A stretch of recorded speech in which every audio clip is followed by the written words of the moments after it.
es Carta Abierta. Carta Abierta. En Zona PUC.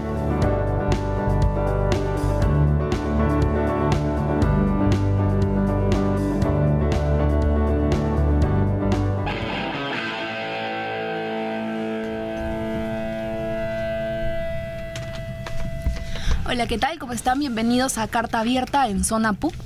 Aquí estamos nosotros de nuevo, los mismos de la vez pasada, Renzo Miranda, Alejo Guzmán y yo, Pamela Puglianini. Esta vez en Carta Abierta vamos a tener una sección nueva que se va a venir al final, que se llama Práctica Comunica. En la primera sección tenemos el tema de la semana, donde vamos a hablar un poco sobre la compra del comercio a Epensa.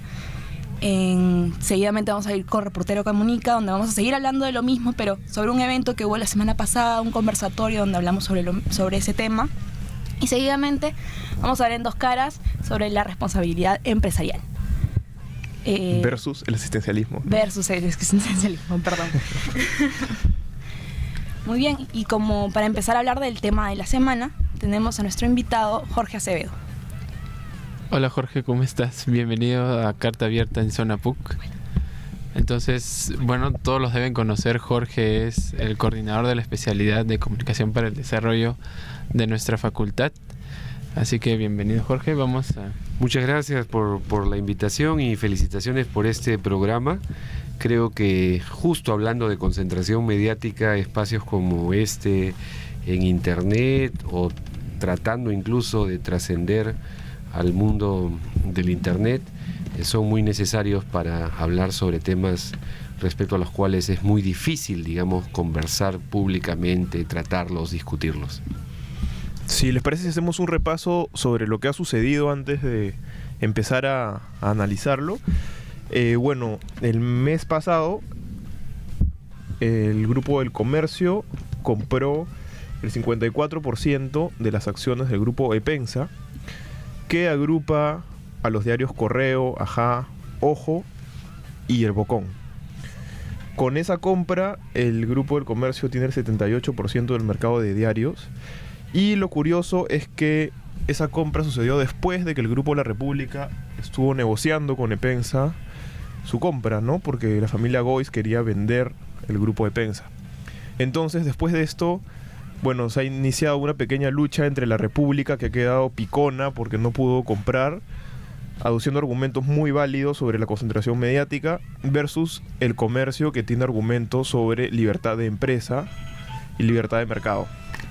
Entonces, ese es el escenario en el que esta lucha, que no sucede en otros países por limitaciones legales, está sucediendo ahora acá en el Perú. Entonces, coméntanos, Jorge, ¿cuál es el nuevo panorama exactamente y cuáles son las limitaciones legales de repente que tiene el Perú, ¿no? Bueno, de hecho, antes de esta compra que hace el comercio, el 54% de acciones de Epensa, ya existía un alto nivel de concentración mediática en el panorama de los medios en el Perú, ¿no? Antes de la compra, el comercio, en términos de lectoría, tenía el predominio en un 50% del mercado y más incluso en el campo de la captación de la inversión publicitaria en el sector prensa. Yo diría que estaba cercano incluso un poco más allá del 60%, ¿no? Con esta compra lo que se ha configurado desde mi punto de vista es un cuasi monopolio, ¿no? Porque controlar 8 de cada 10 ejemplares que circulan en el ámbito nacional y que la publicidad, la inversión publicitaria también tenga, digamos, ese nivel de participación de un solo gran jugador, es realmente un asunto muy crítico en términos no solo de competencia empresarial, sino fundamentalmente en lo que a mí particularmente me interesa, digamos, en términos de pluralidad, diversidad de ideas, de voces, de posiciones respecto a los temas de agenda nacional, ¿no? Esto es más crítico aún porque el comercio tiene el control editorial de América Televisión, que participa en el campo de la señal de televisión de señal abierta con aproximadamente 1/3 del mercado, ¿no? Y tiene Canal N en el cable, televisión por suscripción, y recientemente Fusión, que es un canal gastronómico. Además, hay otras revistas del propio Grupo El Comercio antes de la compra, de Epensa también, y el comercio tiene ramificaciones en otros sectores de la economía como la construcción y el sector aeronáutico. Entonces es realmente un tema complejo, difícil, que se ha discutido poco a pesar de los esfuerzos de la República, efectivamente, como decías tú, un poco golpeada por la transacción que finalmente se frustró, pero yo diría ya hay otros pocos actores que se están sumando también, entre estos la facultad. Claro, ahora, precisamente ha mencionado el tema no solo de la prensa escrita, sino de también televisión, ¿no es cierto? Entonces, esta falta de regulación, tanto en el tema de concentración de medios de prensa escrita como en medios cruzados, se debe a un vacío legal, eso está claro. ¿Ese vacío cree que responde a presión de estos propios grupos de poder, a dejadez de los congresistas, a una falta de reflexión de la sociedad civil y de la academia? ¿A qué podemos atribuir esa falta de regulación? Sí, es interesante la pregunta porque efectivamente es un terreno sin reglas específicas que procuren garantizar diversidad y pluralismo, ¿no?, en el espacio mediático y consiguientemente político, por la influencia que los medios tienen hoy en día en la vida política de una sociedad. Efectivamente, en la prensa no hay limitaciones claras. Hay un artículo constitucional que alude a la idea del acaparamiento y el monopolio en los medios de comunicación, pero no hay un desarrollo específico de porcentajes o límites mucho más claros, como los hay en algunos otros países, ¿no? Además de ello, tampoco hay una regulación que limite la participación de grupos empresariales que tienen un predominio importante o una posición importante en la prensa, en la televisión o en la radio, por ejemplo, ¿no?, como hay también en países que han avanzado en este tema. ¿Cuáles son las causas?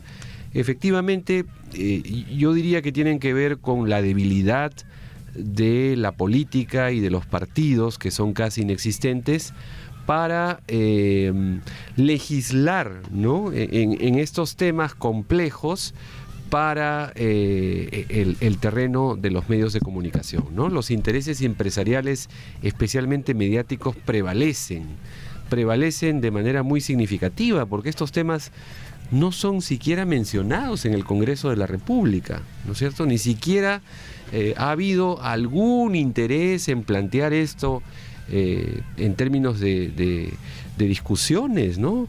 Mucho menos de un proyecto de ley o de alguna iniciativa que intente desarrollar una línea de limitaciones y legislación específica sobre este tema, ¿no? Hay una gran dependencia de los medios por parte de los políticos, y entonces la idea es no confrontar, no complicarse la vida, no de algún modo limitar las aspiraciones políticas en las próximas elecciones regionales, municipales o nacionales, porque saben que de los medios depende gran parte de sus posibilidades de mantenerse o de ganar una elección, ¿no? Bueno, Bengolea tenía propuestas durante su campaña relativas al tema, ¿no? Sobre todo a IRTP, que tú eres parte del directorio también. Me parece que quería que pase a ser público y que deje de depender de la PCM, como depende ahora. Sí, incluso a raíz de la discusión sobre la posible postulación de la señora Nadine Heredia para el año 2016, efectivamente diversos grupos criticaron el rol del IRTP. Sin embargo, una vez que la presidenta ejecutiva presentó el informe tanto del tratamiento informativo de los actos oficiales y la presencia de la primera dama, así como los costos que ello genera, el tema se ha diluido, porque en realidad el IRTP, de acuerdo a las reglas actuales, ha cumplido estrictamente con su función, ¿de acuerdo? Lo que yo dije muchas veces en otros espacios es, les aseguro que ninguno de los políticos que ha hecho escándalo respecto a el tema de la primera dama en el Canal 7 va a presentar una iniciativa respecto a medios públicos. Y parece ser que el tiempo me da la razón. O sea, el objetivo no era el IRTP, el objetivo era la primera dama y tratar de debilitar o neutralizar una probable candidatura que haya sido descartada. ¿De acuerdo? Una vez que eso se descartó, el IRTP vuelve a su estado normal y ya no es más motivo de discusión. Incluso he escrito un artículo para una revista que espero que salga a mediados de octubre señalando esto clarísimamente, ¿no? Que no hay voluntad política porque saben que en algún momento, estoy especulando, digamos, saben que en algún momento podrían ser gobierno o parte de una coalición de gobierno y entonces los medios estatales podrían ser instrumentalizados nuevamente, ¿no? Y no conviene modificar las reglas de juego. Y desde el IRTP tampoco se puede, o por lo menos no lo han hecho, tocar tanto este tema, ¿no? Ha sido más una respuesta de la República. El tema de la concentración, sí, desde mi posición como director del IRTP he promovido que estos temas se aborden también. Y ha habido, entiendo yo, porque estuve en el foro que organizó la facultad, presencia del IRTP y recojo de información y de opiniones respecto a la concentración, efectivamente, ¿no? Yo diría que en tanto se mantengan las reglas de juego del IRTP, que suponen una dependencia muy importante de la línea editorial de cada gobierno en particular, es muy difícil, los márgenes de maniobra son complejos y difíciles para poder introducir de manera, digamos, más interesante, más plural, diversos temas, ¿no? Hacemos el esfuerzo quienes estamos en el directorio, no es sencillo, esas son las condiciones dadas. El cambio principal no depende del directorio ni de los periodistas que están ahí, que dicho sea de paso, en gran parte son gente, digamos, que se maneja con independencia, con autonomía, incluso con una gran capacidad de análisis, varios de ellos provenientes de la Universidad Católica además, ¿no? Más allá de ese esfuerzo encajonado en las actuales reglas de juego, yo diría que la respuesta central está en la política y en los políticos y cómo estos temas se discuten y se transita de ser medios estatales y gubernamentales a medios públicos, ¿no? Bien, precisamente has mencionado el tema del conversatorio. Entonces, con eso vamos a volver en el siguiente bloque, Reportero Comunica, para tratar el tema a nuestros oyentes. No olviden que pueden llamar al 626-2000, anexo 5420. Entonces, vamos con canción y volvemos para tocar el tema del conversatorio. Reportero Comunica. Reportero Comunica.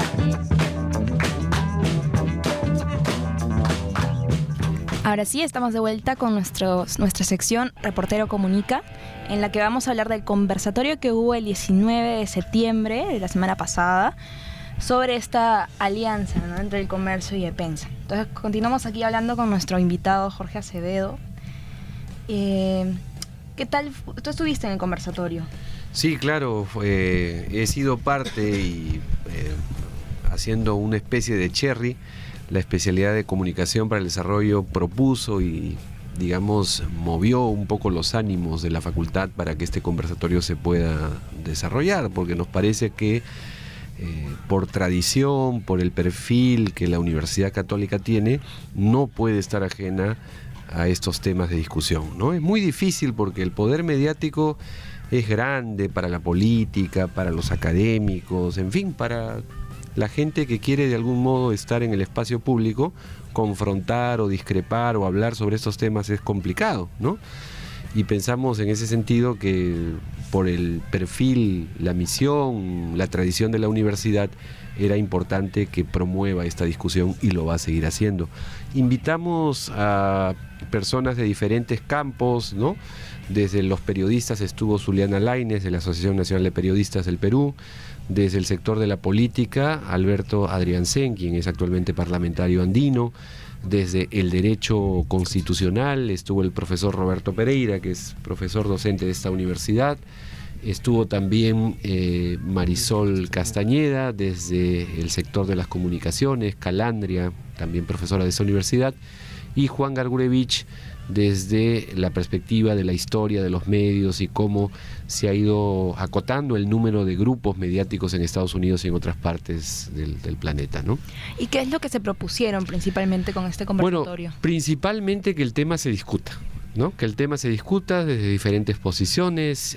La idea es que esto no pase por agua tibia, digamos, sino que tenga un lugar central en la política, en el campo de los medios. Es difícil, es complicado, es un trabajo de largo aliento, ¿no? Yo he conocido relativamente de cerca, por ejemplo, la experiencia argentina que derivó en la nueva ley de servicios de comunicación audiovisual. Ha costado mucho esfuerzo sacar adelante esa ley, debates intensos, mucha movilización social, y finalmente la ley está.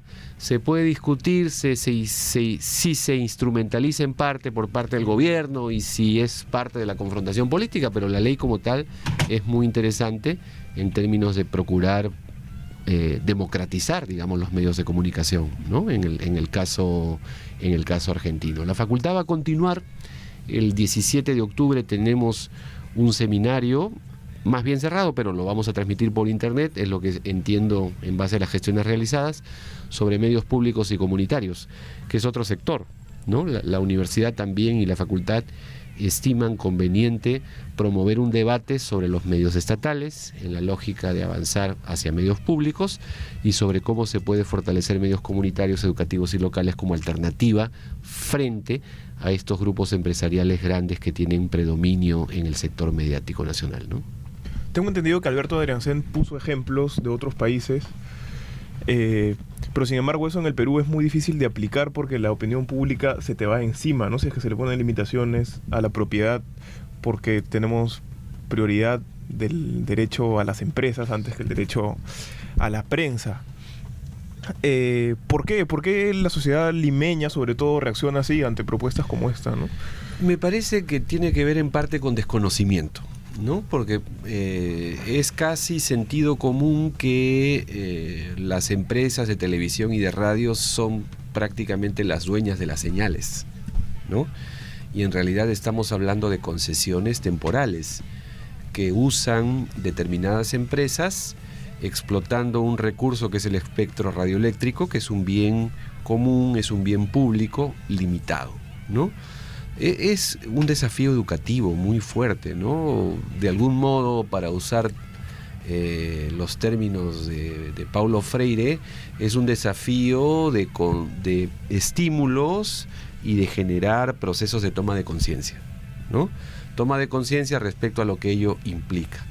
Lo otro también es que es importante, como lo dices, hay una opinión pública que se pronuncia, ¿no?, en contra de cualquier recorte de la libertad de expresión. Porque, claro, si los grandes medios no dan un debate y no se abren a la pluralidad de voces, una de las vías principales para construir opinión pública son los medios. Entonces, ahí hay como un tema medio complicado, ¿no? Círculo vicioso, un ¿no? círculo vicioso, efectivamente. Pero voy al otro lado, que es el lado de la política. Es decir, como no hay partidos políticos en la práctica, y como el sistema político peruano es presidencialista, los candidatos, líderes y caudillos dependen mucho de los medios de comunicación, ¿no? O sea, las elecciones se centran en la figura de las personas, por ser el sistema presidencialista y por no tener partidos propiamente dichos. Entonces hay mucha dependencia con relación a los medios de comunicación. Difícilmente van a confrontar, van a discrepar, mucho menos van a plantear iniciativas de ley de limitación, ¿no? A ver, difícilmente, ¿no? Yo he escuchado que la coalición de izquierda sí, digamos, está más abierta a asumir este tema. Gana Perú lo hizo en la campaña del año 2011, propuso acercarnos a un sistema como el argentino, ¿no?, bajo los marcos de la ley argentina, y propuso hacer públicos los medios estatales y gubernamentales, ¿de acuerdo? Pero ni bien empezó la campaña, periodistas que ahora critican la concentración empezaron a darle duro al tema, ¿no?, de que se quiere limitar la libertad de expresión, y al final Gana Perú hizo un silencio total respecto al tema, ¿no? Entonces, es muy difícil, es complejo, es un proceso largo, yo diría, que requiere tanto un convencimiento de la política y el fortalecimiento de la acción política, pero también es un esfuerzo educativo y de concientización muy grande, ¿no? en la base. Y justamente este evento se ha organizado y se ha propuesto desde la facultad. Sí. Y nosotros, bueno, en Carta Abierta, una de nuestras grandes preocupaciones es la brecha que hay entre la academia y el mundo laboral en las comunicaciones, Sí. ¿no? Entonces, ¿hasta dónde, para estos temas, hasta dónde puede llegar la academia? ¿Hasta dónde puede tratar de presionar y de reflexionar y de educar sobre esos temas más que en la formación práctica de las comunicaciones, ¿no? Claro, ¿Cuál es el a rol ver, ahí? yo diría que el rol de la universidad es claro, ¿no? Primero estamos hablando de una universidad como la Católica que procura ser un espacio para diferentes voces y visiones, ¿no? Aquí hay profesores de derecho que se han pronunciado, digamos, señalando que esto es legal y que no afecta la libertad de expresión, ¿no? Nosotros pensamos que puede ser legal, pero que sí afecta el derecho a la comunicación, la pluralidad, etcétera. Esa es la riqueza de la Universidad Católica, ¿de acuerdo? Nuestra facultad ha promovido este debate. La universidad no va a ser algo que vaya más allá de hacer investigación, de promover el debate, de introducir estos temas en los cursos, ¿de acuerdo? Creo que es vital, o sea, creo que tendríamos que recuperar, por ejemplo, bajo otros enfoques, en un nuevo escenario, la materia denominada economía política de las comunicaciones, ¿ya? En un mundo global de tecnologías, etcétera, y eso estamos tratando de hacerlo, ¿no?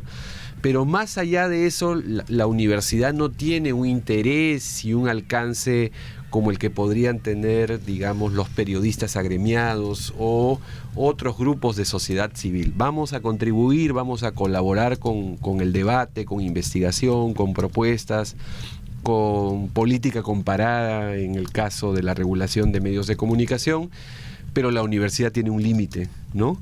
Y ese límite es, yo diría, definido en base a las 3 cuestiones que provienen en parte de la reforma universitaria de principios del siglo XX, ¿no? La formación académica, cómo no, y la investigación, ¿no es cierto?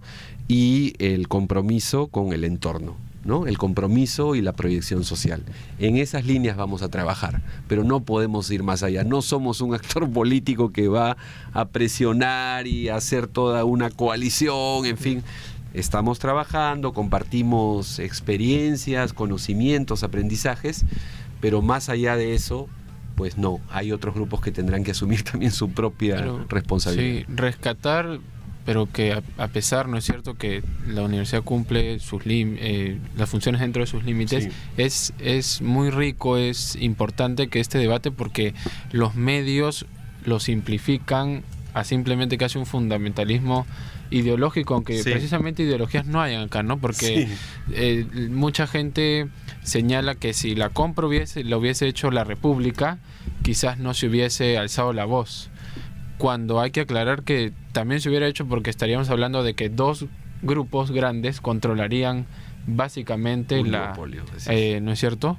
Un duopolio. En este caso tenemos al comercio efectivamente con casi 2/3 partes, a la República con 1/3 parte.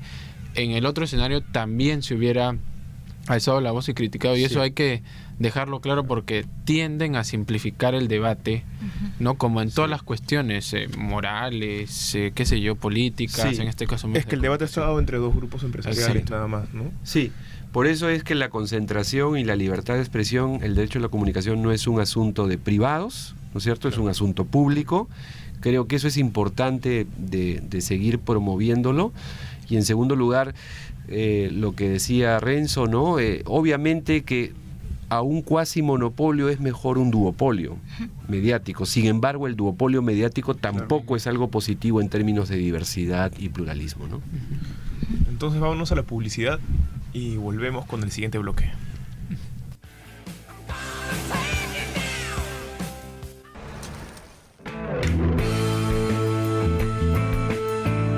Dos caras. Dos caras.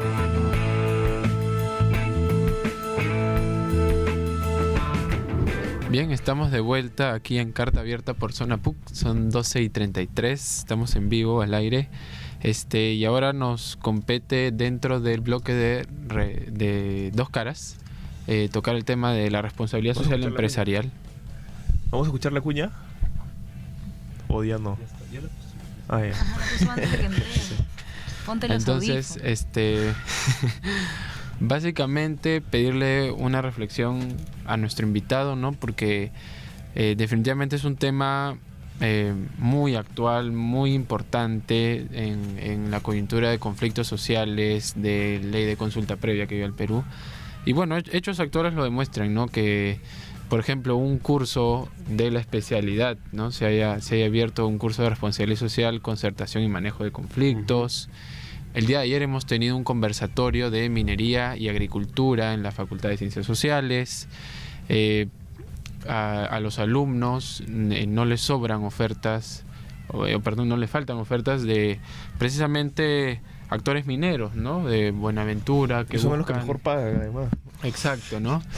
Para el tema de relaciones comunitarias, de responsabilidad social. Entonces, una reflexión corta, que entiendo no es lo ideal, pero... Sí, yo sin ser un especialista, digamos, en el tema de responsabilidad social, desde mi conocimiento más general, digamos, diría que se sustenta básicamente en la construcción de relaciones de calidad, de complementariedad, de una empresa, una institución, en general una organización y su entorno, ¿no? Me parece que ese es el sentido de la responsabilidad social. ¿De qué manera un organismo, una organización, sea empresarial, pública, estatal o no lucrativa, desarrolla su trabajo y construye en el marco del desarrollo de su trabajo relaciones de calidad, de complementariedad, de respeto por los derechos y las libertades de el entorno, de los grupos sociales que son de algún modo afectados directa o indirectamente por el tipo de trabajo, el tipo de proyectos que desarrolla una organización, ¿no? Por ejemplo, así como se puede hablar de responsabilidad social de una empresa que opera en minería y que tiene impactos ambientales y sociales en una determinada comunidad, se puede hablar de responsabilidad social también, por ejemplo, de una universidad que se sitúa, se construye en un lugar y que en base a esa construcción y a los alcances de la infraestructura puede impactar negativamente en el tránsito vehicular, peatonal, en el entorno, ¿de acuerdo? Esa es la lógica de la responsabilidad social, es decir, cómo construyo relaciones adecuadas de respeto, de tolerancia y de complementariedad y de mutua cooperación en lo ideal con el entorno, ¿no? Con los públicos a los cuales afecto directa o indirectamente. ¿Es una herramienta de las empresas la responsabilidad social para mantener calladas a las poblaciones a las que está afectando? Yo diría que puede ser instrumentalizada efectivamente en ese sentido, ¿no? Pero me parece que es una filosofía y casi es un modelo de negocios y de gestión que puede ser muy, muy positivo, ¿no? En términos de conciliar el interés lucrativo de las empresas, porque las empresas, esto es sentido común, ¿no? Claro, las empresas se han constituido para lucrar. Y van a lucrar y van a acumular renta hasta donde se les permita, ¿de acuerdo? Obviamente que la responsabilidad social se tiene que situar y se sitúa en un marco legal bajo ciertas reglas de juego, ¿no? En algunos casos puede ser instrumentalizada y más que respeto y tolerancia y complementariedad con el entorno, es en realidad, o se puede convertir a veces, ¿no?, en donaciones o en relaciones clientelares, puede ser, ¿no? En asistencialismo, ¿no? En asistencialismo, ¿no es cierto? Puede ser, pero la idea es que más bien pueda significar el tejido, la construcción de relaciones de complementariedad, respeto y tolerancia en un marco legal determinado que se respete, ¿no? Claro, y precisamente lo que entra aquí a tallar es, ya para terminar, ¿no? el rol que asume el comunicador o la persona encargada, porque también hay científicos sociales, ¿no?, que se dedican a esto, antropólogos, sociólogos.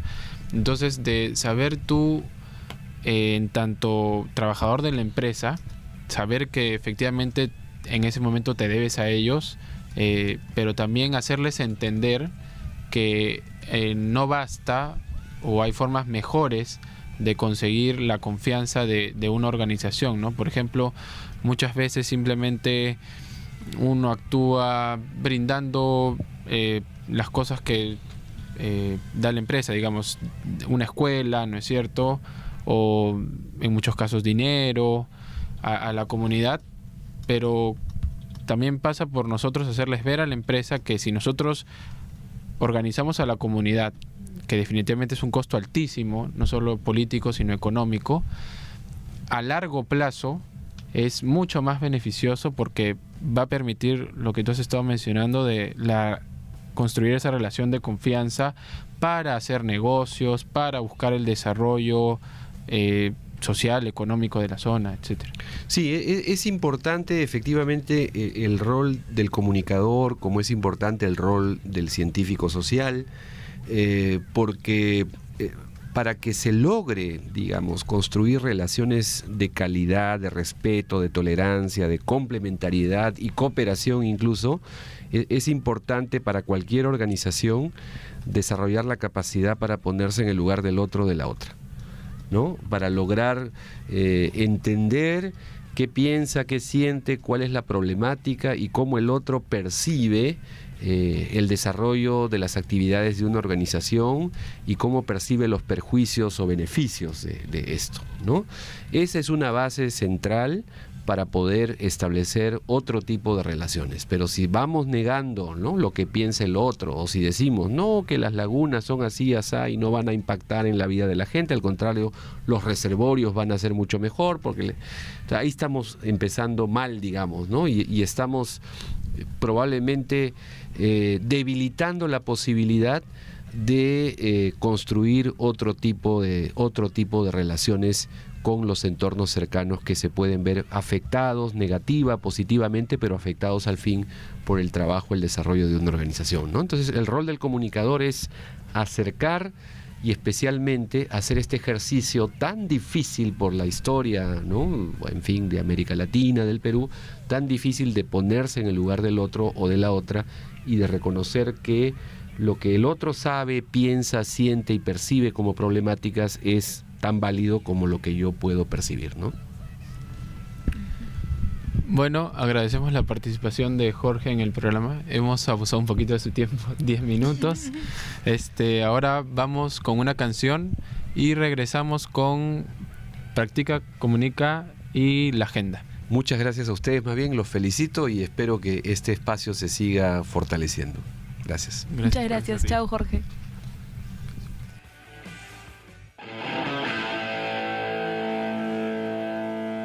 Con Pamela. Estamos de vuelta aquí en Zona PUC. Gracias por mencionar mi nombre. Una gran manera de empezar la nueva sección. Antes de empezar a hablar de mí, de mi trabajo, vamos a hablar un poquito de el evento que tuvimos la semana pasada por el que no pudimos asistir al conversatorio de comercio con EPENSA, pero del que sí tuvimos bastante éxito de alguna manera, que fue el coloquio Comunicadores con Memoria. Sí, bueno, nos fue bien, creo, ¿no? Uh-huh. Fue el evento con más asistiré en Facebook que tuvimos. Hicimos 3 mesas, lo que organizamos con 3 organizaciones diferentes. Uh-huh. No pudimos pasar todas las películas que quisimos porque nos faltó tiempo. Las mesas se extendieron demasiado y no comenzamos a las 10 sino a las 11. Pero creo que las mesas salieron muy bien. Sí. Ha habido panelistas que nos han respondido agradeciéndonos, como Julio Vizcarra y Judith Vélez. Uh-huh. Y hubo preguntas del público. La facultad nos proporcionó regalos que dejaron contentos a los panelistas. Y se reflexionó bastante sobre el tema, ¿no? Hubo una buena convocatoria, ¿no? Un promedio de 40 personas por mesa, desde la mañana hasta la tarde. En general ha sido importante porque, bueno, durante el programa hemos hablado de la importancia de la universidad para debatir estos temas, ¿no? Y a 10 años de la comisión, del informe de la Comisión de la Verdad y Reconciliación, el tema se sigue tocando poco, ¿no? Parece que no hubiera pasado nada. Y en ese sentido el evento ha sido bastante importante. Sí, que es algo que decía sí. Giovanna por Aloro también, que así como en los 80 no se veía desde Lima no queríamos ver la guerra, ahora tampoco queremos recordar, ¿no? El fenómeno es parecido. Y, sí, y los medios de comunicaciones no permiten productos comunicacionales, o no mucho, ¿no? Que no permiten mucho que recuerden y que traten temas de memoria. Claro, y que se traten los temas de crudos como fueron, ¿no? Porque ahora la mayoría de los jóvenes o chicos, al menos mi generación no vivió eso, ¿no? No vivió lo más crudo del momento, soy chibola, pero sí, o sea, ya la gente ya no recuerda lo crudo que fue, y lo crudo que fue en provincia sobre todo, ¿no? Donde se vivió todo de una manera más viva, más sangrienta, más fuerte.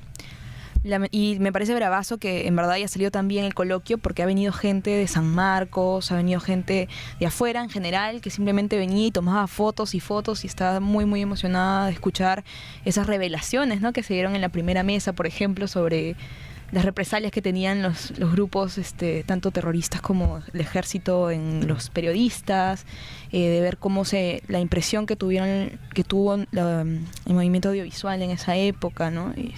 Los estudios audiovisuales que estuvieron en esa época me pareció muy, muy interesante. Al menos yo pude estar en las 2 primeras mesas y creo que sí, estuvo muy interesante y cautivante para el público. Claro, tener panelistas de lujo como los que tuvimos permitió que contaran sus propias experiencias, y eso fue muy enriquecedor, ¿no? Cosas nuevas que no se sabían, despidos laborales, amenazas, condiciones, ¿no? De los senderistas condicionando a Julio Vizcarra de que estrenen su película primero con ellos, para que ellos la prueben, o cosas como esas, ¿no?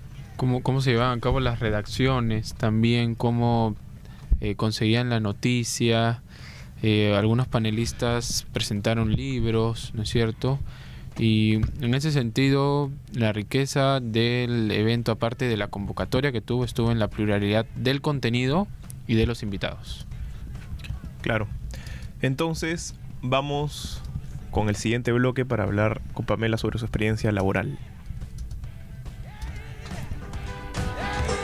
La agenda.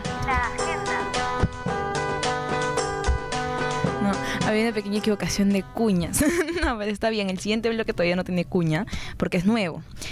Vamos a empezar a hablar de un siguiente bloque que se llama Practica Comunica. Es primera vez que hacemos ese bloque, es un ensayo nuevo. Y como me han agarrado de conejillo de indias, así que vamos a hablar un poco sobre qué son las prácticas, o sea, qué cosas hacer prácticas en artes escénicas, por ejemplo, ¿no? Que es mi especialidad. En general, en todas las especialidades, lo que queremos con este bloque es, de alguna manera, lo que le comentaba también a Jorge, ¿no? Es tratar de reflexionar un poco sobre la brecha que hay entre el mundo laboral de los comunicadores y la academia, la facultad, que durante las prácticas se siente muchísimo, ¿no? Porque estamos todavía con un pie en la facultad, y en los medios de comunicación o donde trabajemos somos los chulillos, entonces tenemos que vivir todo lo que nos manden y vemos de cerca cosas que en la facultad nos dicen que quizá no debieran ser las mejores. Exacto, así Pamela va a pasar de entrevistadora a entrevistada, así que Pame, cuéntanos tu experiencia, ¿no? ¿Dónde estás trabajando? ¿Qué haces? Bueno, yo ahorita estoy practicando en el Centro Cultural El Olivar, que es lo que es la Oficina de Cultura de la Municipalidad de San Isidro. En este centro cultural tenemos eventos como exposiciones de arte, teatro, conciertos, cine, talleres, ¿no? etcétera, etcétera. En verdad es un centro cultural que poco a poco está haciéndose un lugar bastante caliente y que trae bastante gente, aunque no lo parezca, aunque mucha gente ni siquiera sepa dónde queda o qué es, porque mucha gente piensa que solo es una biblioteca, ¿no? Porque tenemos una biblioteca en el 3er piso, lo conocen como la Biblioteca del Olivar, pero en verdad es un centro cultural que mueve todos estos eventos culturales.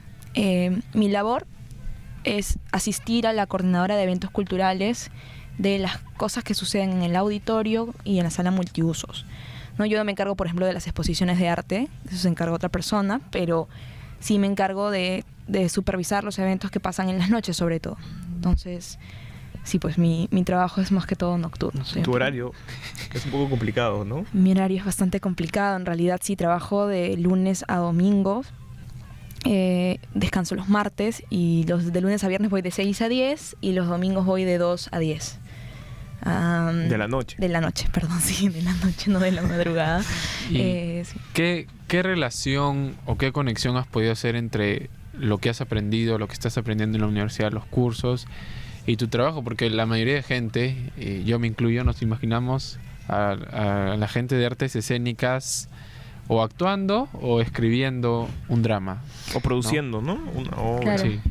Claro, en este trabajo de hecho yo es mucho más gestión y coordinación cultural que otra cosa, en verdad. Son cosas que yo nunca he visto en mis clases en realidad, pero sí hay cosas en mis clases que me ayudan, ¿no? Por ejemplo, a resolver crisis, a tratar al público, a entender que cómo yo trato al público tiene que ver con cómo se ve la obra también, ¿no? Desde afuera.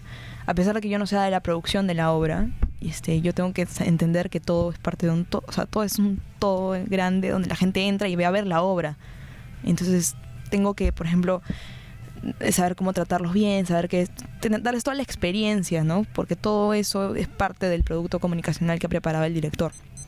¿Y te las están considerando como prácticas preprofesionales en la facultad? Por supuesto, sí. En verdad ya las terminé, ¿no? Porque empecé a trabajar en marzo. Ahora tengo que inscribirlas nomás, no me falta eso. Es que es difuso definir si eso es artes escénicas o no, quizá. Es que en verdad sí, porque es como te digo, estoy trabajando desde el punto de vista de la gestión y de alguna manera es un tipo de producción, por así decirlo, ¿no? Muchas veces también estoy metida en lo que es gestión porque ayudo a promover los eventos, ayuda de alguna manera a organizarlos, ¿no? Y creo que la gente a veces cuando llegan ahí se pierden un poco dentro de las reglas de la municipalidad y tengo que ser el nexo, ¿no? Entre la municipalidad y la producción. Y eso es algo que sí, pues no se ve tanto, pero sí es necesario. Y la mayoría de escénicos que han salido y que tienen un trabajo estable trabajan en esto, ¿no? Trabajan en la Municipalidad de Lima, trabajan en el Ministerio de Cultura o cosas como esa y hacen este trabajo porque es uno de los trabajos que más estabilidad te da si vas a estudiar lo que yo estudio. Sí, eso. En ese sentido, ¿crees que sería importante incluir dentro de la malla curricular cursos que los orienten hacia, digamos, podríamos llamarlo como la administración de cultura, ¿no? O sea, no es algo menor teniendo en cuenta que tenemos un Ministerio de Cultura recién creado, ¿no? Que tiene, y que a diferencia de lo que pueda pensar mucha gente de organizar una obra o algo, ve temas tan valiosos como la interculturalidad dentro de lo que está inmerso en la ley de consulta previa, ve a los elencos nacionales de folclore, de teatro, la sinfónica, no, si bien en el Perú no tenemos una costumbre, no estamos acostumbrados a valorar tanto la cultura, por algo se empieza, ¿no? Sí, ahí tienen que definitivamente aportar. Deberían, ¿verdad? Se supone que cuando se acabe mi especialidad, porque ya se va a acabar en 4 años, ¿no?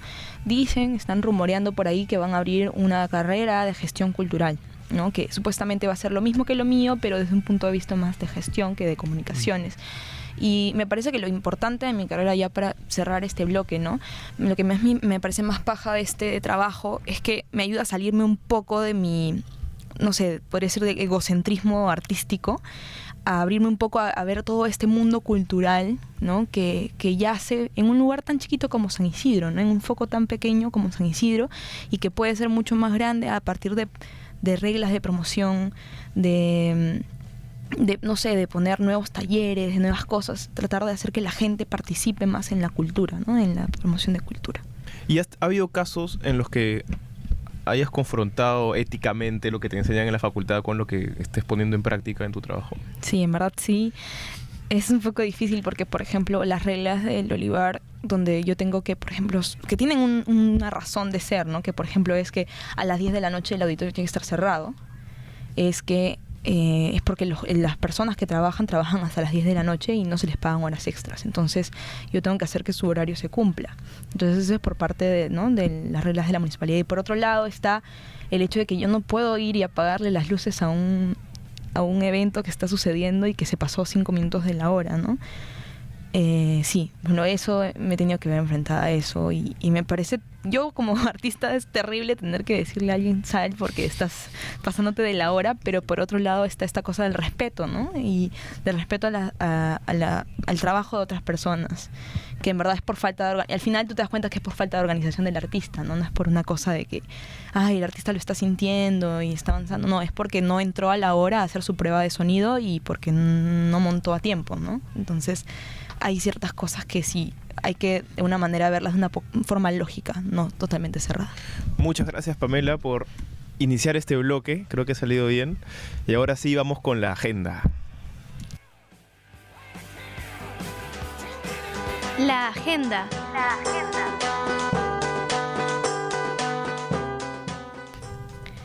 Bien, entonces ahora regresamos y ya soy de nuevo Pamela, la lectora de la agenda. Muy bien, tenemos unas cuantas cosas en la agenda de ahora, en verdad, más sobre todo teatro y cine. Una cosa que me decía Alejo en el corte era que la revista Orsay se canceló. Ya no va a salir más después de como 10 años de trabajo, ¿no? De publicación. Quizá un poco menos, pero Hernán Casiari, que es el argentino que la inició, ha dicho que está aburrido ya y por lo tanto cuando él se aburre deja de hacer lo que está haciendo. Así que parece que ya no tenemos posibilidad de leer esa revista porque se ha cancelado. Igual los números que sacaron están en internet, o sea, pero ya no va a haber nuevos. Claro, y al parecer era bastante interesante, en verdad. Yo voy a tratar de buscarla y leerla y convencer a Casiari de que vuelva a abrirla. Muy bien. En lo que es teatro tenemos Manicomio, que va del 26 al 29 de septiembre. Son solo 3 fechas. Es un espectáculo de improvisación teatral creada y dirigida por Cristian Isla. Es de improvisación larga y de una manera parece que es bastante atractiva porque no solamente es cómica, como suele ser la improvisación, sino que también toca cosas sobre locura, esquizofrenia, lucidez y drama, ¿no? Hay una profesora de publicidad envuelta en la actuación de ese... Sí, ¿cuál? Carol Hernández. Claro, Carol. Pues Carol es una muy buena improvisadora y sí, en verdad está muy buena. Espero que puedan ir a verla. Está y en también la plaza. Participa Fito Espinosa siendo... Exacto, Sí, como claro. invitado. Sí. Así es, tenemos bastante gente de la facultad metida aquí. Se está dando a las 8 de la noche en la Plazuela de las Artes y pueden encontrar sus entradas en Teleticket. Otra obra que estrena hoy, mañana, 26 de septiembre, es Historia de un caballo, que está basada en un cuento de Tolstoy y está dirigida por Jorge Chiarella. Así que, en verdad, eso promete mucho, aunque no lo crean, promete mucho y espero que puedan ir a verla en el Teatro del Británico. También se está dando la obra Lo que sabemos, dirigida por Adrián Galarce. Es una nueva propuesta bastante interesante. Que va de jueves a domingo a las 8 de la noche y pueden adquirir sus entradas en la boletería.p o en la boletería del mismo Centro Cultural El Olivar. Las entradas están 25 soles y 15 soles para estudiantes. Otra cosa que también se estrena mañana, estamos llenos de estrenos esta semana, es La cuerda de Wendy Ramos, que es de los productores, dirigida por Nishme Sumar. Se va a dar en el Pirandello de jueves a lunes y como les digo, se estrena mañana y tienen un horario un poco extraño. Los domingos es a las 7 de la noche y los demás días es a las 8:30. Así que no se confundan, chequen bien sus horas y vayan a ver esta obra que va a estar buenísima, ¿no? Es Wendy Ramos sola en escena, así que me imagino que va a ser un mate de risa. Y para terminar con nuestra agenda tenemos el 1 de octubre, este martes, se inicia el ciclo de cine de Don Siegel. Todos los martes a las 7:30 en el Centro Cultural Olivar. El ingreso es libre. Arrancamos con la película El Pistolero y a los que les gusta el western espero que puedan ir a verla porque son clásicos muy muy buenos. Bien, entonces con eso cerramos nuestra agenda de hoy y también cerramos el programa. Le damos muchas gracias por habernos escuchado. Espero que puedan escucharnos el próximo miércoles y nos despedimos con Carta Abierta en Zona Pop. Nos vemos Chau. el próximo miércoles. Esto fue Carta Abierta. En Zona PUC.